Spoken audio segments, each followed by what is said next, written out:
حالا طرف میاد میگه آقا پهلوی خوب بود. چرا خوب بود؟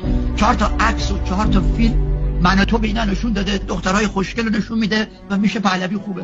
و کسی هم نیومده بگه خاطر خانواده تو دوره پهلوی 80% روستاهای ایران برق و آب نداشتن، که درجه سواد 35-6% بود، که فقط 40,000 زن تحصیل کرده دانشگاهی داشتیم، که فقط 40 کیلومتر راه داشتیم که بین تهران و کرج بود بیشتر اتوبان. الان تمام شهرهای ایران به هم وصله. میخوام بگم که مثلا ما پزشک زمان شاه از هندوستان، پاکستان و بنگلادش وارد میکردیم. اصلا کسانی که در مورد پهلوی حرف میزنن دارن بهشون میگیم اسلیپ واکینگ، یعنی تو خواب، آدمی که تو خواب راه میره.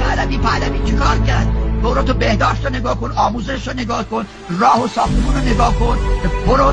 من چی میدونم هر چیزی که بخوای نگاه کنی. ما چیزی برام علوی آباد داشتیم درست چسبیده به تهران. نازی آبادی که الان میبینی زمان شام میدیدی واقعا وحشت میکردی.